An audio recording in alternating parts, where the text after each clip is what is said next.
Welcome back. Welcome back on another episode with the Ram, man. Man, we got Nate and Rudy, man. Welcome back. How everyone What's doing going today? on, RJ? What's going on, Nate? It's good to be back. Nate, it's good to see you. What's going on, you guys? Nice to see y'all again, man. It's been a minute for this crew. Nah, for real. Yeah, it's about time. How everything doing in Italy, Nate? It's good, man. I ain't really learning Italian, but yeah, I'm out here eating the pizza and the pasta. It's been good. The people are good. So food tastes good? Hell Ah, yeah, you better believe that. it's healthier. I'll give it that. It's healthier. Healthy? It's healthy, yeah. But back in the States, everybody using seasoning or all type of spices. They don't use that out here. But it still tastes good, but it's healthier. A lot of Yeah, pasta, right? what happened? A lot of pasta you be eating. Every day, seem like every day, bro. That man Yeah, gained a lot. That man about to yes. gain weight. I'm about 205, 203. Really? And I ain't 205. I'm about 202, 203. But let's get started though. Do the Warriors have Mm, enough to compete for another championship? mm. Want to go first? I'll start it off. Um, I mean, another championship, when they had that championship team, they had a lot of pieces. I just feel like, yeah, the addition of Jimmy, but I just feel like they don't have enough, man. I feel like Steph is playing good, but he ain't playing on that MVP level that we used to seeing him play on. He's still playing great, Yeah, but I don't think I don't think they really have a championship. I think it's a little early. They starting off good, but come playoffs, then we really gonna see. I kind of disagree with you, but not totally, Nate. I think your point, you just looking at the overall roster and you think of it, okay, it's not fully complete, which is fine. But at the same time, if we extrapolate much, you will look at the West overall, although it's a wide West. But at the same time, if you're looking at the team individually, there's always some flaws in each and every team. Even Oklahoma that won last year, they're still the champions. Of course, you've been doing what they've been doing since last year. But at the same time, you're looking at the overall team. Well, why is it that it took them last year 7 games for them to win the championship? There's something about them that you can't point out. Maybe there's a weakness. And forget about the Lakers. Forget about the Wolves. If you take a look at every individual team, there's something that you can point finger at to say that yeah, there's some flaws, including the Warriors. Now, the way that I would answer to your question, RJ, I think that they just have to be lucky. But what do I mean by that? Well, I mean is that okay. So the past 10 years, the Warriors' identity has been an offensive scheme that revolved around shooting. Matter of fact, not just shooting, but shooting the 3 point, which is Steph Curry and Clay. They don't yeah. have Clay. They don't have Clay. You can. That's a good point. But they have what's his name, Buddy Hield. Now, although they don't start him, but it's still the same culture. It's still championship pedigree. It's still great coaching. Yeah. It's still basketball. It's still basketball, fundamental basketball. That's still the culture of the Warriors. I think that they just got to be lucky in the sense that they have to remain healthy, and especially for Draymond Green as opposed to last year. He needs to stay and remain on the court behaviorally, not committing so many fouls, and also not getting themselves into trouble. If they maintain this, and then granted, depending on what happened down the stretch of the season, depending on whose team is injured, they can make a noise. I never write them off the championship line. As long as they remain in the race, I still give them a chance. But as far as like, are they a complete team? No, they're not a complete team. But you can make this case for pretty much every single team in the West, except for the OKC, I would say. So let me ask you the Mm. question, Rudy. What team you think you'll say, okay, they could go face in the playoff and get lucky. I think they. Will tell you this, RJ. When I look at what happened on the stretch of the postseason last year, again, not to take nothing away from the prowess of the OKC, but when I'm looking at down the stretch, the way that they went down, it took Halliburton-less Indiana Pacers for them to win in a 7 game. It means that it's still possible. I'll tell you this: if the Warriors were to meet them in the finals, I strongly believe that the Warriors probably would have won because of the championship pedigree, because of the experience, because of the toughness. You know what I mean? It could have happened. Again, not to take nothing away from them. So I think that the Warriors, there's a multiple team that the Warriors would be favorite of. It's just a matter of when and how this happened. So I think that say for instance the Lakers, I think the Lakers can beat the Warriors, but many team in the Western Conference, in the Western Conference, the Warriors, if they were to meet them, the Warriors could prevail. I strongly believe that. I mean, Hold on, because he brought up OKC in Indiana. That was kind of bad because Indiana they was on a good streak, bro. They playing something that the league hasn't seen in a while, like that fast pace, like, and they use that to their advantage. That's what took them to Game 7 with OKC, not because they have a flaw. Yeah, I mean, it all depends on the from the perspective from which you're looking at it. I mean, that's a great point because style make fights. When you're looking at the OKC, they very young, they very athletic, they very fast, but also they have a bona fide scorer as the leader. When you're looking at Indiana, well, what they've been hanging the hat on is a traditional point guard that can oversees everything, that can get everybody situated at the right time. That is what they have hung their hat on. Yes, you can say additionally they have a champion. They have a champion with them in what's his name? What's his name? RJ, the center, for who? Miles Siakam. Turner, No, oh no, Siakam. Siakam. Siakam. Oh, He's a Siakam. champion. He's a champion. Well, Turner was good, but not that relevant. They have great pieces around it, but most importantly, the cornerstone was the traditional point guard that get everybody situation. It's situated. It took them to the final, but not only to the final, it took them a 7 game Halliburton less for them to win. So it all comes down to the perspective, Nate. Okay, But honestly, I think this year though OKC different though than last year. how? Um, the I difference is that I think they have more confidence. yes, they have more swagger Yeah. now. They have more confidence. I think it's being solidified who they are. There's a method that they've been using prior to last year. They were not sure about it, but this year they are very confident about it. They know that they're good. They know that their chemistry, the camaraderie, solve a lot of problems. They won the championship last year, and this year they come in just like, yeah, they have a champion attitude. Rudy, I ain't gonna lie. Last year I didn't listen to you about Jimmy Butler, but he's a complete fraud. Mm. He's a fraud. I, Dog. I ain't listened to you It's a last year. I bold said statement. I just listen. I said nah, Jimmy Butler good. He's good. He's good. Man, Nate, this man will give you 10 points, 10 to 12 points. I mean, he averaged 18 points right now. But Nate, this man will give you 10 to 12 points. Uh, I mean, Some the truth. games. Yeah, I think the truth about Jimmy Butler, he's just not who we think he is. But to his credit, he has good basketball IQ. He knows how to camouflage himself. He knows how to get himself in a group and being successful with the group. Hence, Yes. the success that he's been having and he's had with the Warriors. But to your main point, RJ, I don't think it's the coach itself, but I think it's the culture. What do I mean by that?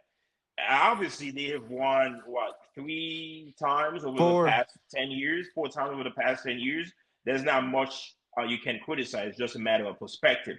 But I think the flaws to the culture is the fact that it's predicated, it's designed to elevate Steph Curry. It's just like they get to a point that yes, Steph Curry has won 4 times with them. He's the best shooter ever lived. How about we organize everything to elevate Steph Curry, and anything that comes in contrast or on the way of Steph Curry elevation, it becomes a problem. What do I mean by that? When you're looking at Jordan Poole, the reason why Jordan Poole is out, well, superficially, it was the incidence of Draymond Green, but I think fundamentally, I think he tends to mirror Steph Curry in a way that I was not too comfortable for Steph Curry. That's one. So Jordan Poole is gone. Now Kaminga is the same thing because he don't play like Steph Curry, but the way that he plays is in contradiction to the flow, to the offensive flow, and hence a problem for him.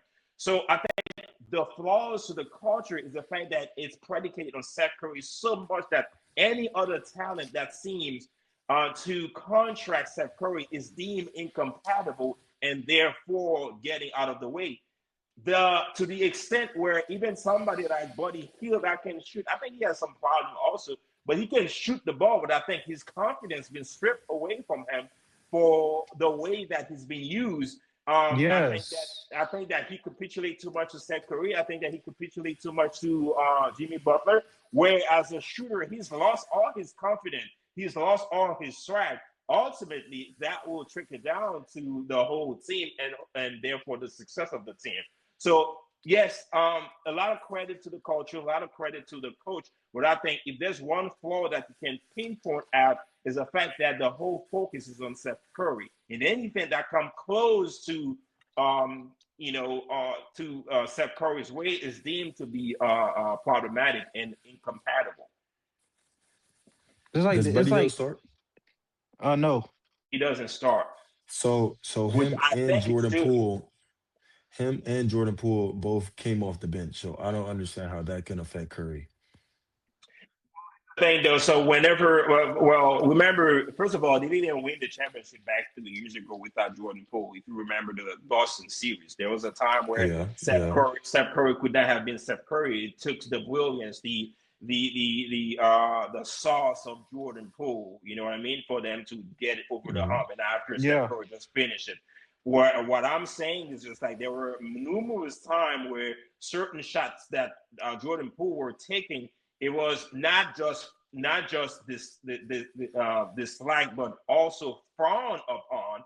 And Steph Curry is not that much of vocal, but you can tell that he was very upset. He was very irked by this shot, and I know that behind the scene, a certain meeting, this was gonna be brought up, and hence the reputation that Jordan Poole had, ultimately. So what I mean ultimately, Nate, is that Steph Curry has a personality, understandably so, and whoever it is, whoever's game that tend to be not compatible to Steph Curry, you're gonna be out of the way. You're gonna be gone. You know what I mean? Mm. It is what it is. But hey, that's true. I ain't gonna lie. But on to the next though. What would second MVP do for SGA legacy, man? What it would do, it would solidify him as a superstar. Um, we all had a little trepidation as far as putting him up there because of his style of basketball. Is not that flashy. Take mid range in an era where most people taking threes, and of course his size and height, is not typical. It doesn't fit to the stereotype of the superstar. You know what I mean? But I think what he's done over the past 3 years, if he happened to win a second MVP, that will solidify him as a superstar.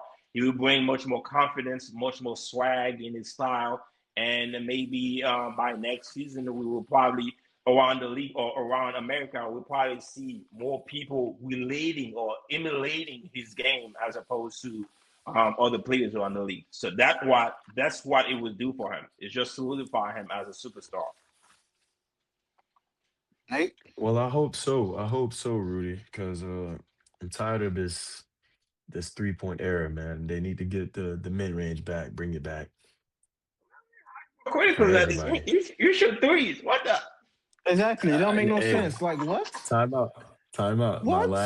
My best game over here, 33 points. I shot. Six middies. So you go just out for one game, like, okay, NBA changed the game.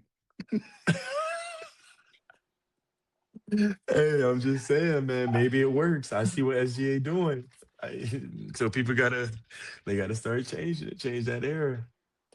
But that's a skill, man. That's hard. That's kind of hard, especially like Yeah, how guys are like they just coming down the court to shoot three. yeah, Yeah, I mean, The sorriest player coming down the court to shoot three.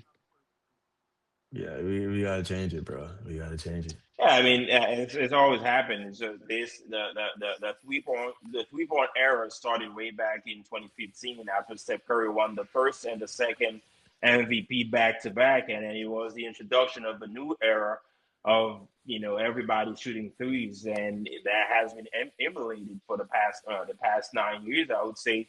And to as an additional answer to your question, should he win the MVP this year? Maybe that would be the introduction of a new era in basketball where people go back to the '90s again and Yeah, shoot, mid range. Hmm.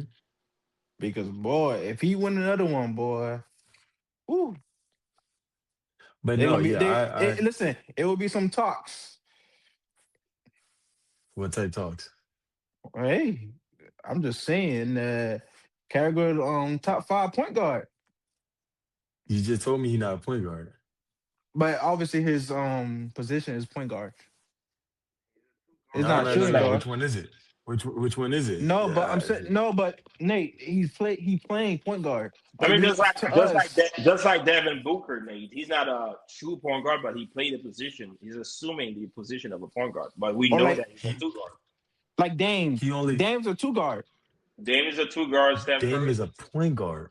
He's So, not. yo, yo, yo, please don't He's a start this. bro. Please He don't. just Please bro. don't. Dame's just point guard Just because the fact he's that 6'1".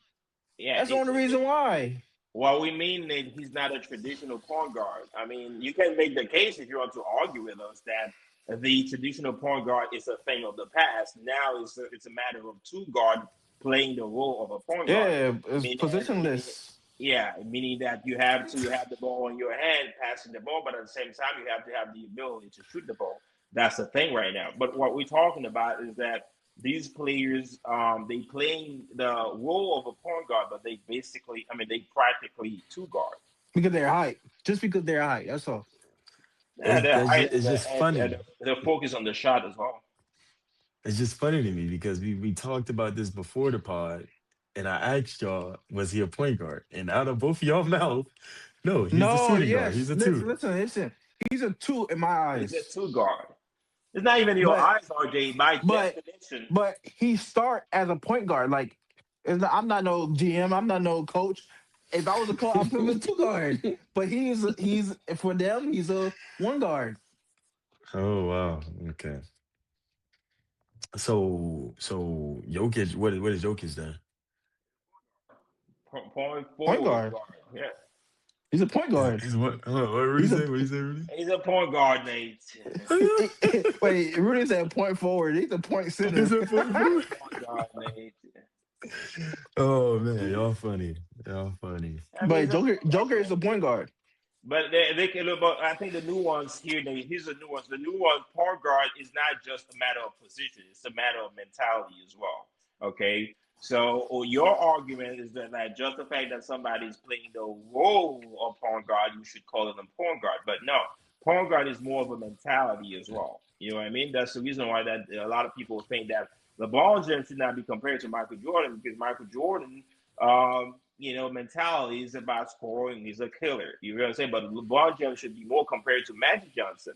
What they're referring to the intentionality. You know what I mean? So, point guard is more of a mentality as opposed to just the position itself, especially nowadays. On to the next though. What's one thing sport taught you about real life? Go ahead, Nate. I would say just what is it called? What is the word I'm looking for?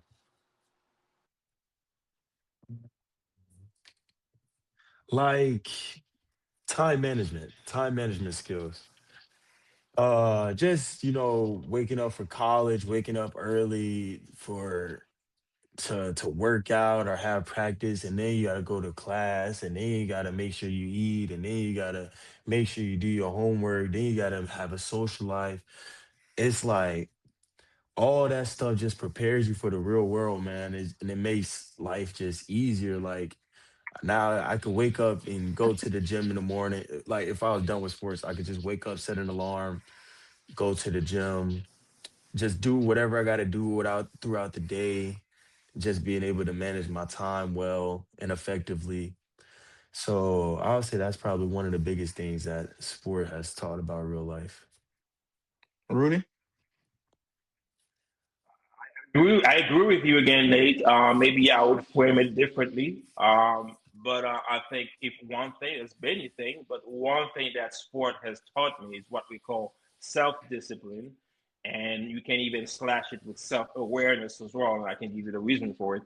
Self-discipline, I always go by the motto, which is it's about the mind and the body. Both of them work together. What you learn in sport is that anything that you can put your mind into, the body can also receive it. But how is going to receive it? Through hard work and dedication, through discipline. You know what I mean? And obviously, Nate, when you can you can take yourself as the example. Um, it's not about what you say, but it's about what you do. You know what I mean? And then the minute that there's a disconnection between what you think and what you say, between the minute there's a disconnection between what you say and what you do, you will show on the court. One of the things that I remember in my first year in college when I was playing soccer professionally, there was a dude that we used to be part of the a club. It's kind of like an intellectual club, and he said that one of the things that soccer will do for me is the discipline to execute whatever it is that you say you're going to do. It's not about saying that, yeah, you know what, I can be good on the court, but it's about wake up in the morning, get to practice, go through the pain physically, and get yourself ready physically first. And then when you get on the court, not only that you're going to be ready physically, but mentally you'll be able to deliver as well. I think sport teaches you what we call self-discipline. You know what I mean? Is the idea of being committed to a long-term process.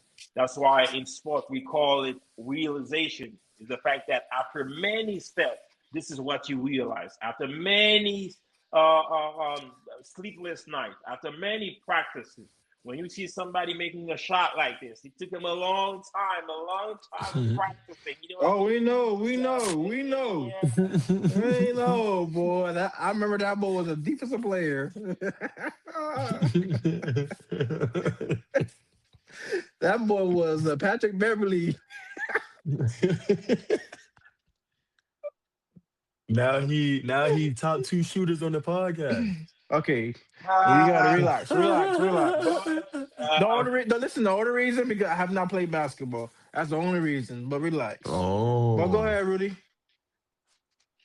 But listen, but the point is that sport is it's a place where ideologies and practicality they meet. You know what I mean? This yeah. self discipline, I think, is stand out when it comes to sport. Okay. On to the next though. One more question. What's something what's something you used to care about but doesn't mean anything to you now? Rudy start. Other people's opinion. That's a good one. And it took me a long time, boy. I'll tell you this, and I encourage not only myself, but it goes to everybody. And it's not a knock on myself or anybody else. As social beings, we uh, we were born and raised in an environment that focus that have us focus on what other people say. But what we learn in life is just like people don't change their opinion like that. And it will be a disservice to yourself to focus on other people's opinion because they're gonna have it regardless what you do. I have this example in politics. I have this example in sports for crying out loud. Nate and I, we friends, we buddies, everything. But when it comes to LeBron James, we go like this. You know what I mean? Because he has his strong opinion about LeBron James. And LeBron James, when you're looking at the totality of his game, of his history, this dude is close to perfection. But guess what? Nate still have an opinion about him. You know what I mean? So in sport, it's the same way. In politics, I'm it's a the same realist. way. I'm looking at somebody like Barack Obama. This dude was close to perfection, not in terms of accomplishment, but in terms of character. And I'm looking at the way that they rip this dude, the way that Hey, I some can't hear you. I can't hear you. I can hear him. I can't hear him. what happened? Now I can hear you now. I couldn't hear you once you said about Obama. I couldn't hear you. What I was saying is just like I saw this in sport. LeBron James is the example, and I saw this in politics as well. And Barack Obama is the example. When it comes to character, this dude is the closest to what we call perfection. But still, people have opinion about him. You know what I mean? And this opinion is not factual. So I think the lesson to it, the moral to it, is just like love those who love you and be with those who want to be with you. Don't worry about other people's opinion because they're gonna have it. You know what I mean? The saying goes, opinion is just like an ass. You know what? Everybody has one. So don't focus on this. This is something that I've learned over the years.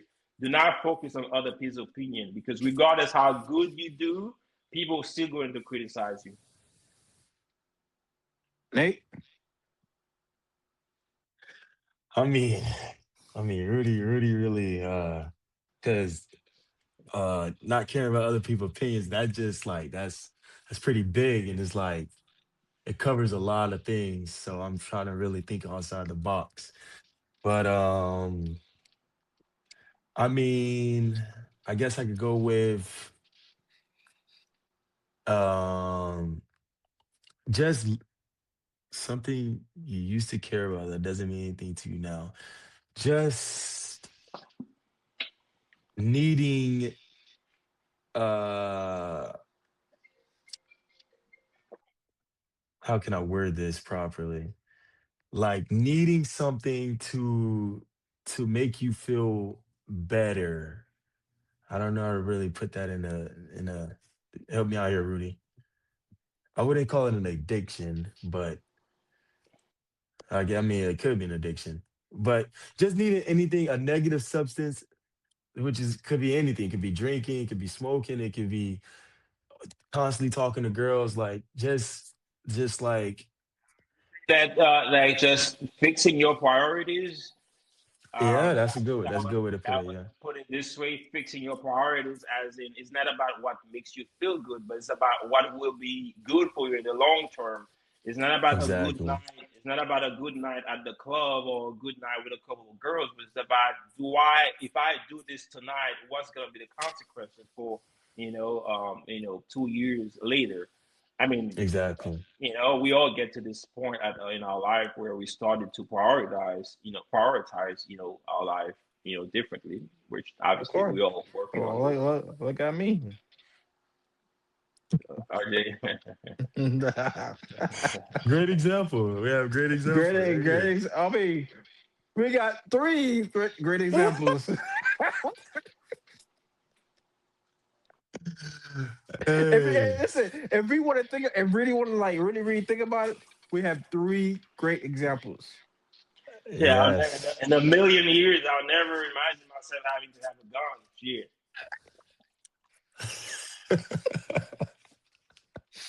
You see? Yeah, Yeah.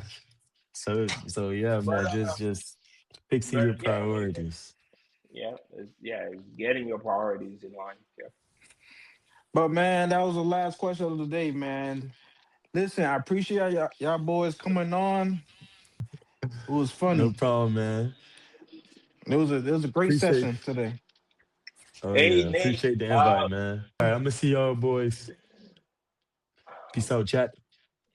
All right, all right, all right. Good.